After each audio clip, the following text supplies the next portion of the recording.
ओम नमः शिवाय। शिवजी सदा सहाय। ओम नमः शिवाय। गुरुजी सदा सहाय। नारद के द्वारा ब्रह्मा जी से प्रश्न। नारद जी मृत्युलोक में पहुंचकर शिवलिंग के दर्शन करने लगे। मृत्युलोक में उन दो रुद्रगणों ने नारद जी को देखकर उनसे श्राप मुक्ति का उपाय पूछा।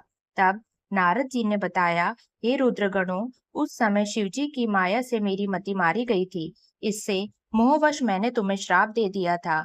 इसलिए अब श्राप से मुक्ति का उपाय सुनो। तुम दोनों मुनि के वीर्य से राक्षसी कुल में जन्म लोगे।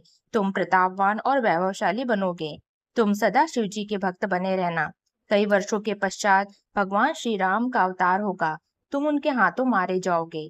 तब तुम्हारा उद्धार हो जाएगा। मृत्युलोक में नारद जी शिव तीर्थों का भ्रमण करने के पश्चात ब्रह्मलोक में गए। वहां पर ब्रह्मा जी को प्रणाम कर विष्णु स्वरूप को समझकर शिव जी की कृपा और प्रसन्नता के विषय में उनसे पूछा। ब्रह्मा जी बोले, हे पुत्र, तुमने ये बहुत ही लोक कल्याणकारी प्रश्न पूछा है। महाप्रलय के समय समस्त स्थावर जंगम नष्ट हो गए थे। सूर्य, चंद्रमा, ग्रह, तारे, वायु, पृथ्वी, जल सब नष्ट हो चुका था। केवल आकाश ही शेष बचा था। सत असत कुछ भी नहीं बचा था। उस समय केवल अनंत स्वरूप परमानंद सदाशिव ही व्याप्त थे। इसी को पंडित लोग अर्वाचीन तथा प्राचीन ईश्वर की मूर्ति कहते हैं। उसने अपने शरीर से कभी नष्ट न होने वाली शक्ति प्रकट की। वही शक्ति जननी कहलाई। शिवजी ने उस पराशक्ति के साथ शिवलोक क्षेत्र की रचना की, जो काशी के नाम से जाना जाता है। यह क्षेत्र सर्वोपरि और मोक्ष प्रदान करने वाला है। प्रलय काल में भी यह क्षेत्र शिव पार्वती से रहित नहीं रहता। इसी कारण इस क्षेत्र को अविमुक्ति कहते हैं।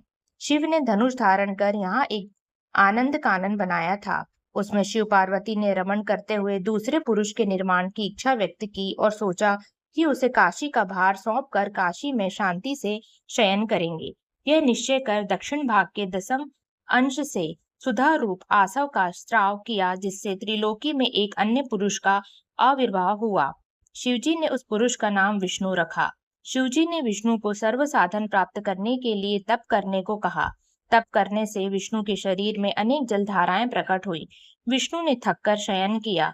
फिर उनमें सभी तत्वों की उत्पत्ति हुई। इसके बाद संसार की पंचाभूत तथा पंच तन्मात्राएं आदि से सृष्टि हुई। ओम नमः शिवाय।